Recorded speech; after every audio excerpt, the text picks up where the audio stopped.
Welcome to episode 16 of the LoraineCounty.com Business Insights Podcast. I'm your host, Ed Skimmon, and today we're talking with Jon Hyman, a shareholder and director with the law firm of Wickens Herzer Panza.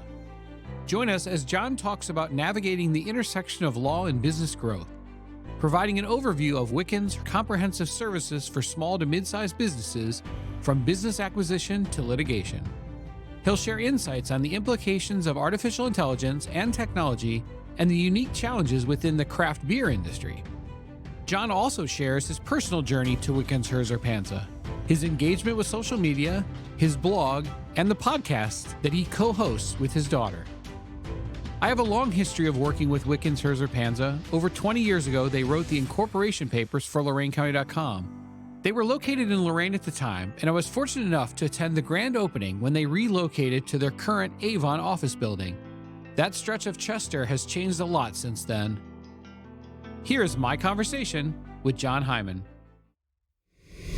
Jon Hyman with Wickens Herzer Panza in Avon, and I am a shareholder, director. I chair our employment and labor practice group, and I chair our craft beer practice group as well.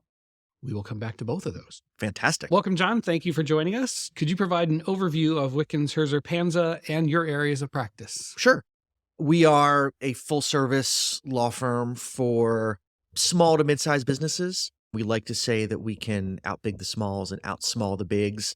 We can go toe-to-toe with really any law firm in the country, but do it on a scale that makes sense for the type of businesses that we represent, the small to mid-sized businesses. When I say full service, really everything a small business and a small business owner could need, from buying the business, selling the business, acquiring the real estate, hiring and firing the employees, dealing with intellectual property, estate plans for the business owner and their families, and then the full suite of litigation services when businesses either don't have the foresight to come to us first, or they come to us first and through no fault of their own, they get entangled in litigation regardless. What is something people don't normally know about Wickens Herzer Panza that you'd like them to know? We recently joined an organization called Mackerel.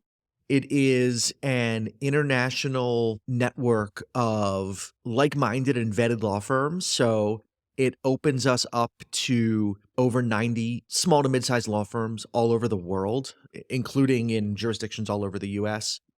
It gives us the ability to have a trusted and vetted network of attorneys that we can refer our clients to. If a client comes to us that says we are opening a facility in Texas, which a client of ours just did, we have multiple law firms in Texas that we can send that client to. They're in Texas. They understand the jurisdiction. They know Texas law.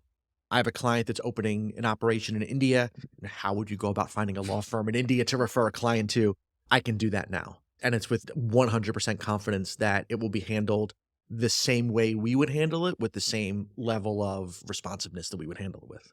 One of your focus areas is workplace technology concerns. What are your thoughts on artificial intelligence, ChatGPT, Google Gemini, and how they affect businesses from a legal perspective? It scares the hell out of me from a practical and personal standpoint. We've all seen Terminator. We know it doesn't end well for humanity. So that, it scares me. It scares me that I don't think,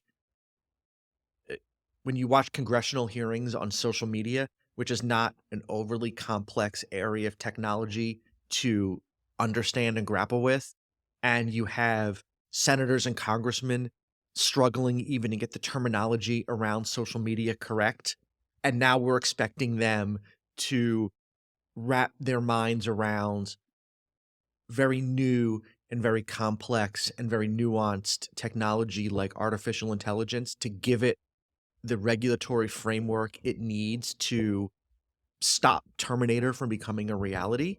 It really scares me. For businesses, I think it offers a wonderful opportunity to streamline processes. I think for employees, I think it is scary on a different level because it might replace them in what they do. As an attorney, it's going to replace some of what I do. We will get to it. We're not there yet, but we'll get to a point where you could type into ChatGPT or Gemini or Bard or pick your AI of choice, draft an employee handbook for a manufacturing company with less than 50 employees located in Ohio, and it will give you a reasonably good off-the-shelf product that you can use. We're not there yet. Now, and anything that I think any prompt that you type into ChatGPT or another AI bot, you're going to need some fair amount of human oversight to make sure that the information that you're providing is correct. You mentioned you're the head of the craft beer practice. What are the unique challenges that sector faces, and how have you assisted them in navigating those issues? If you talk to the people that own these breweries, a lot of them will tell you the same story, which is I was a home brewer. I made beer in my garage, in my basement. My friends and family, neighbors would come over. They'd drink what I brewed. Everybody told me how good my product was. Oh, you should open a brewery.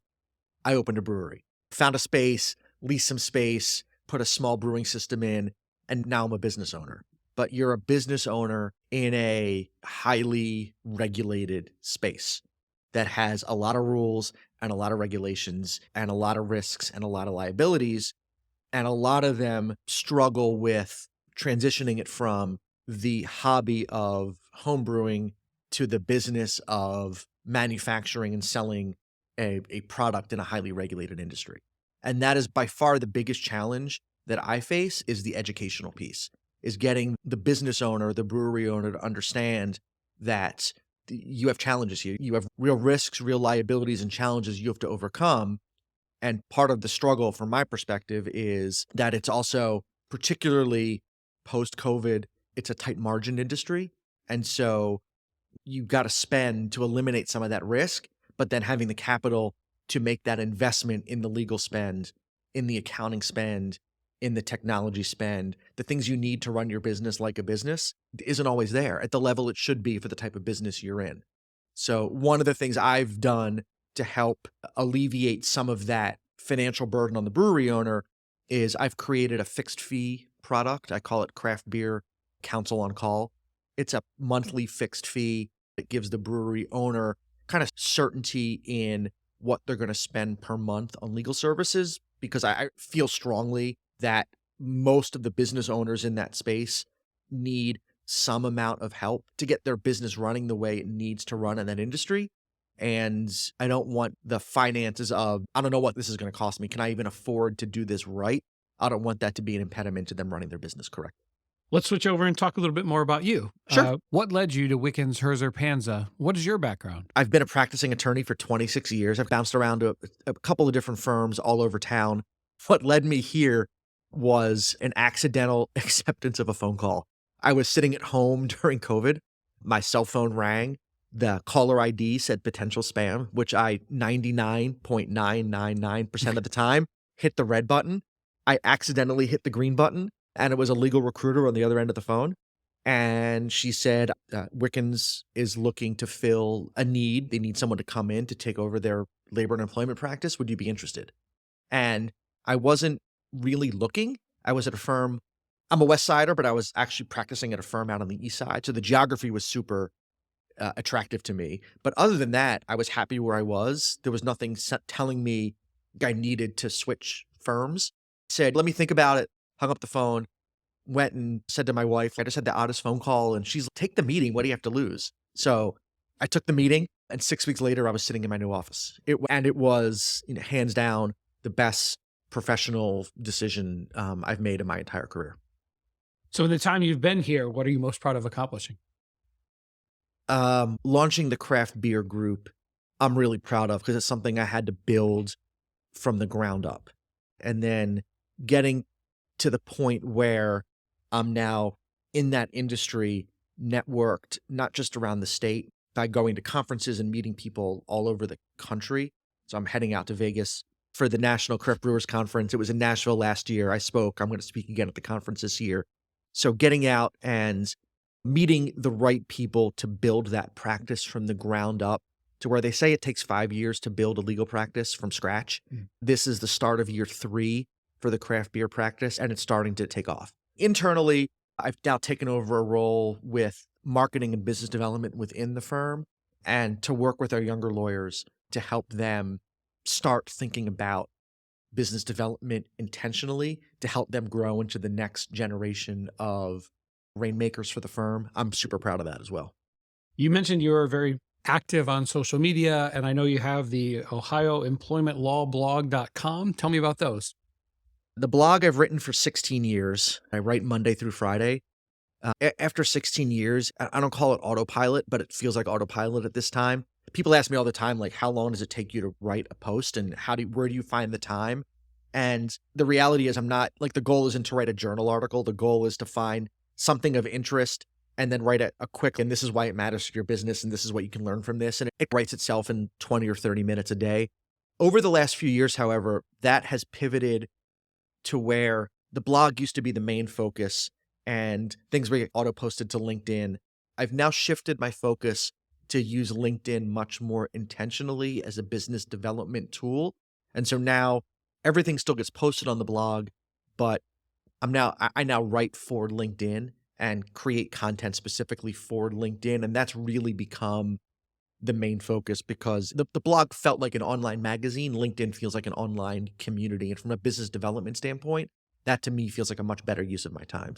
I'd be remiss if I didn't ask about your podcast, the Nora and Dad Show that you've done with your high school daughter for more than 2 years. How did you get started and how's that going? Yeah, soon to be a college daughter. We got to shift that. We'll be doing it remotely starting in the fall from wherever she ends up at college. I've been a fan for a number of years of a podcast called Rockin' the Suburbs. It's two guys about my age who talk every day about music, and we have very similar taste in music. My daughter's a local musician, and during COVID, I connected her with the podcast. They'd started a Friday night like song circle on Zoom, and I connected her with them. It gave her an outlet to play music for some people during the pandemic. And a couple of years ago, the podcast was looking for guest hosts during the holiday break in December. So I said to Nora, do you want to record an episode for the Rockin' the Suburbs guys? And she was like, sure, let's do it. So we did it. We sent it in, they aired it. And after the podcast aired, she was like, that's a lot of fun. Maybe we should think about starting a podcast. And so not one to say no to an opportunity to spend time with a teenager, particularly a teenager that's mine. I jumped on it. And and the Nora and Dad Show podcast was born. And we talk about what's going on in our life on a weekly, semi-weekly, monthly, whenever we get around to recording basis. Vacations, family, pets, school, her music, whatever happens to be going on that we think is of interest to us. If it's of interest to other people, so be it. But for us to get on for 20 or 30 minutes and just talk about something that is interesting to us, that's what the podcast is about. She'll be going away to college in the fall, looking forward to continuing it.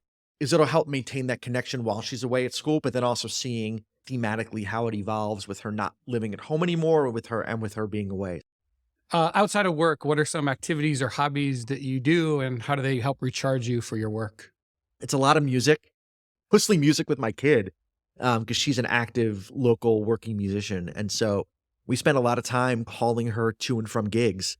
So that's a lot of it. When the weather's good, it's a lot of outdoor time with the dog, with my wife and I, a lot of hiking, a lot of walking with the dog, and then music with the family. And that seems to be a good combination to recharge the soul and travel. I work to pay the mortgage, to pay school tuition, and then to have a little left over to take a nice trip every year. So we love to travel. I think the travel is probably what recharges the soul the most. Getting out of the country, experiencing different people, different cultures. But then the problem with that is you lose the charge kind of as soon as you get back to the office. so then it's now we got to start planning on the next trip. Finally, where can people get more information on Wickens Herzer Panza and connect with you? Wickenslaw.com is the best place to find information on us. If you want to find information specifically on the beer practice, it's ohiobeerlawyers.com. And then to find information on me, you can literally just Google Jon Hyman employment lawyer and you'll find me everywhere, all over the place. I don't hide. I'm easy to find. Thank you, Jon. I appreciate your time. Great. Thank you so much. Thank you for tuning in to this episode of the LoraineCounty.com Business Insights Podcast. We hope you found this conversation informative and that it provided some ideas that will help your business continue to grow. Please follow us on your favorite podcast platform to hear each episode where we shine a spotlight on local resources that will boost your business. And we want to hear from you. Email ed@LoraineCounty.com to share your feedback and topic ideas.